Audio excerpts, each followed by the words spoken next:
If you walk the platform of the Strasburg Railroad near the J Tower, a quick glance down will reveal a number of custom engraved bricks. These bricks range in what they represent. Some are there to memorialize people, others are there to show someone's support for the railroad, and others still commemorate special events. I'm here to highlight one such brick, but before I do, I need to go back a little ways. Sam McCutcheon, owner of the Maryland Blue Crab, rail fan, heir to a cider and preserves fortune, or at least a member of a family that owns a mid-sized business, and probably the best friend I have. Since we met in 2012, Sam and I have shared quite a few adventures and special moments, such as this. Sauce, jalapenos, and pickles. How do you eat that? And this.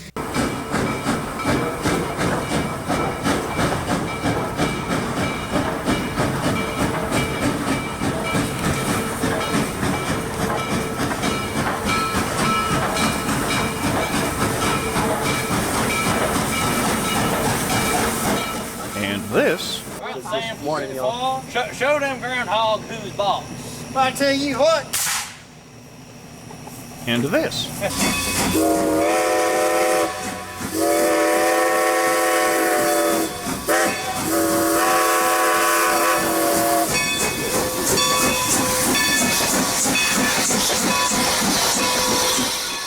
But most notably, this.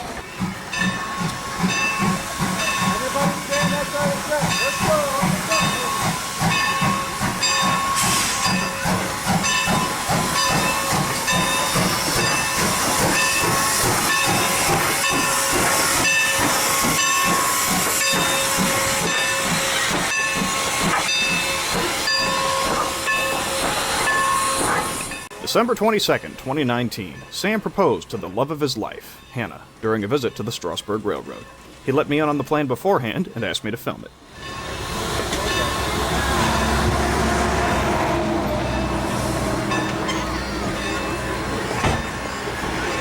Congratulations, you two.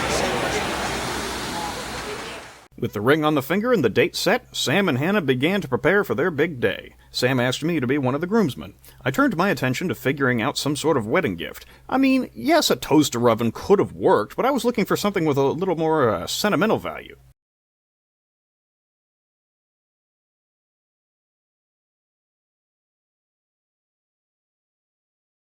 Now, I think it goes without saying that planning and having a wedding in 2020 was no small feat for Sam and Hannah's families, and sudden changes in circumstances even required a sudden change in the wedding's date. I thought I'd figured out my gift, but I waited until I got home after the wedding to place the order. A couple of months later, I got an envelope in the mail from the Strasburg Railroad. It contained a certificate announcing that the item I had ordered, a memorial brick, had been placed. The brick, numbered 328, read, Sam and Hannah M. Got engaged here. Married 11/29/2020. While the railroad said explicitly that the location of the brick would be up to them, I gave a brief explanation of the reason for the brick in the order comments and a general description of where Sam had proposed. By coincidence, the railroad was placing the memorial bricks between lampposts 1 and 2 at the time, and brick 328 was placed within inches of the exact spot where Sam dropped to one knee. What's in a brick? Well, usually some clay, sand, and other materials heated up and hardened. In the case of the engraved bricks at Strasburg, however, there's also a story. Brick 328 is only one of many special bricks that adorn the platform at East Strasburg, and one of many stories that will hold their place at America's oldest short line for years to come.